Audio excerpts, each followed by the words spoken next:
নমস্কার, আমি মিমি দত্ত। আমাকে দেখছেন শ্রীমান ভগবান দাস বলে যে ধারাবাহিকে অভিনয় করি, জি বাংলা সোনারে হয়। আর আমার চরিত্রের নাম অন্নপূর্ণা। সবকিছু বলবো আজকে, কিন্তু তার আগে আমি যেখানে এত বেশি সময় কাটাই, যে স্টুডিওতে এবং যে মেকআপ রুমে, যেখানে আমি মিমি থেকে অন্নপূর্ণা হই, সেই জায়গাটা আপনাদেরকে আগে ঘুরিয়ে দেখাই। ওখানেই সব আড্ডা দেবো, আসুন।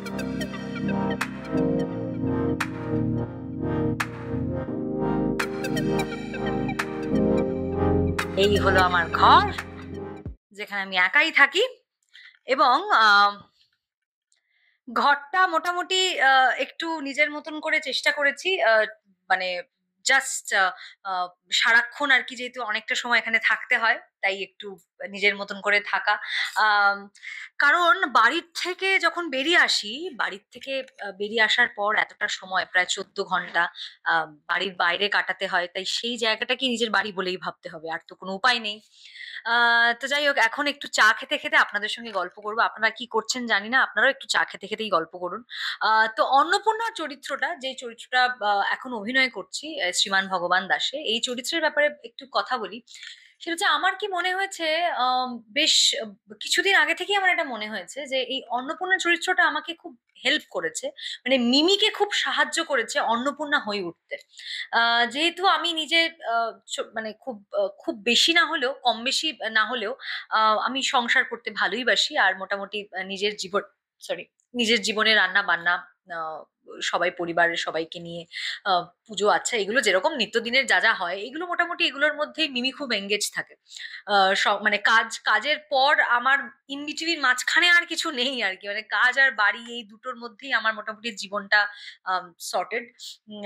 তো এটার মধ্যেই আমি আমার নিজের পুরো সময়টাকে খুঁজে পাই, এবং আমি নিজেকে খুঁজে পাই। তাই যা যা কাজ আমি এতদিন বাড়িতে, রান্না করা, সংসার করা, বাড়ির এটা খারাপ ওটা খারাপ, এটা ঠিক করা ওটা ঠিক করা, যেগুলো বাড়িতে প্রত্যেকদিন থাকতে থাকতে যে নিত্যদিনের যা যা প্রবলেমস গুলো আমরা ফেস করি, সেগুলোই।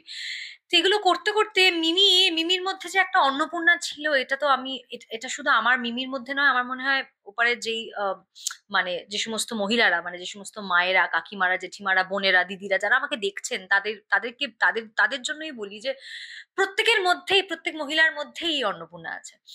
এই অন্নপূর্ণা প্রত্যেকের বাড়িতেও আছে। এই অন্নপূর্ণারা থাকেন বলেই আমাদের মায়েরা এতটা সময়ে যে এই কাজগুলো আমাদের জন্য করেন, এবং আমরা অনায়াসে বাড়ি থেকে বেরিয়ে যেতে পারি, সারাদিন আমরা বাইরের কাজ করতে পারি, বাড়িতে ফিরে গিয়ে দেখি যে খাবারটা রেডি আছে। মা হোক, বাড়িতে যেই থাকেন না কেন, গুরুজনেরা থাকেন না কেন, তারা সেটা করেন। তো তারাই হচ্ছেন আমাদের সেই অন্নপূর্ণা, যে আমাদেরকে ওই তাগিদটা দেন, যে সকালবেলায় যখন স্কুলে যেতাম তখন তো মা সবটা করে দিত। যখন শুটিং এ, ছোটবেলা থেকে যেহেতু কাজ শুরু, শুটিং এর পর, শুটিং এর প্যাক আপ হয়ে, মানে স্কুল ছুটি হয়ে যাওয়ার পরেই আবার শুটিং, শুটিং থেকে আবার সন্ধ্যাবেলা পড়তে যাওয়া, পড়তে যাওয়া থেকে আবার বাড়ি, এই যে সারাদিন আমার সাথে সাথে মা থাকতো। তো মাই তো সেই অন্নপূর্ণা, প্রত্যেকের কাছেই সেই মানে সেই মহিলারাই অন্নপূর্ণা, যাদের জন্য আমরা প্রত্যেকদিন বাড়ি থেকে বেরিয়ে কাজ করতে পারি। তো অন্নপূর্ণা এই চরিত্রটা এমনই একটা চরিত্র, যেটা আমার মনে হয় যে মিমির মধ্যে এই অংশটা রয়েছে। সেটা আমি অন্নপূর্ণা করতে করতে বুঝেছি, যে অন্নপূর্ণাও কিন্তু বাড়ির সকলের খেয়াল রাখে, খুঁটিনাটি সমস্ত জিনিসের মাপ আছে তার কাছে, এবং সে সবটা ম্যানেজ করে নিতে পারে। আমাদের মায়েদেরকে আমরা কখনো জিজ্ঞাসা করলে দেখবেন যে, আচ্ছা মা, ওর এই ধরুন 3 দিনের জন্য রান্না করেছে, 4 জন যদি আসে খাবারটা হয়ে যায়, তো মা তখন বলে হ্যাঁ হয়ে যাবে। এই যে হয়ে যাবে কথাটা মা বলে দেয়, তার মানে হচ্ছে যে আম, এটা কিন্তু আমি যখন নিজে করি তখন আমি ভাবি যে মায়ের মতন হবে না, বা আমার মা, শাশুড়ি বা যেই হোক, শাশুড়িও সবসময় বলে হ্যাঁ হয়ে যাবে। তো মা বাবা শাশুড়ির মতন হবে না, এটা আমি ভাবি, কিন্তু মায়েরা কখনো না বলেন না। তো অন্নপূর্ণা চরিত্রটাও অদ্ভুত সেই মা, বা অদ্ভুত সেই চরিত্র, যে কিন্তু বলে যে হয়ে যাবে, চিন্তার কোনো কারণ নেই। তো এর মধ্যে এক অদ্ভুত শক্তি আছে, এই প্রত্যেক মহিলার মধ্যে আমি জানি সেটা আছে।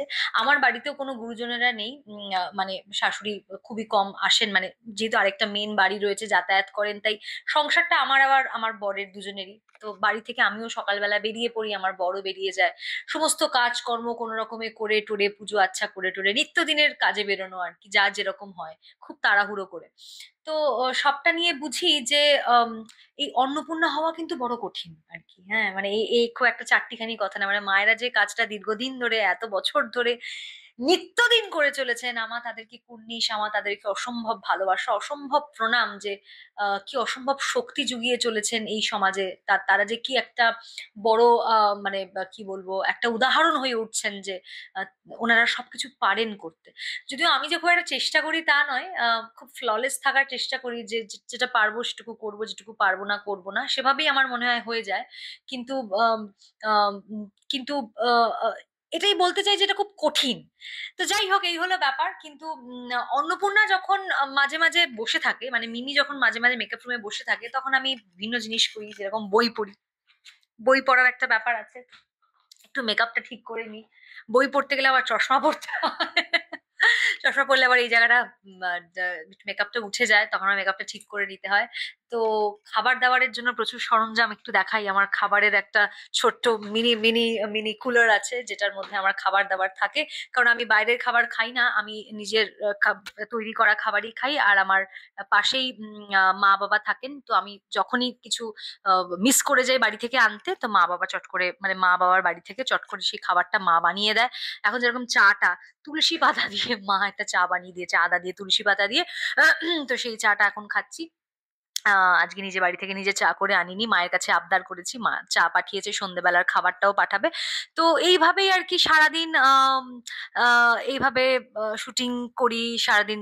স্ক্রিপ্ট পড়া বা রেডি হওয়া যাই হোক না কেন, সবটাই এই এই সময়ের মধ্যে হয়।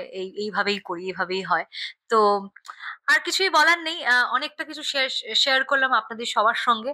আশা করছি যে আপনারা শ্রীমান ভগবান দাস দেখবেন জি বাংলার সোনারে, সোম থেকে শনি ঠিক রাত্রির 8টার সময়।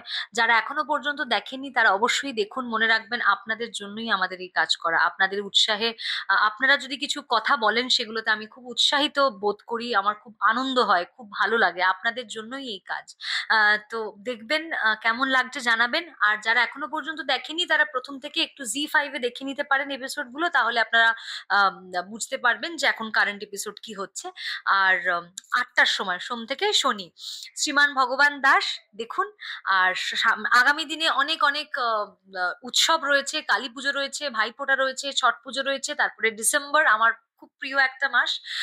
তো তারপরেই বছর শেষ, আবার নতুন বছরের অপেক্ষা। তো এই কটা দিন, এই লাস্ট 2 মাস সবার খুব খুব খুব ভালো কাটুক, খুব আনন্দে কাটুক। সুস্থ থাকবেন সকলে, ভালো থাকবেন, দেখতে থাকবেন শ্রীমান ভগবান দাস। Thank you.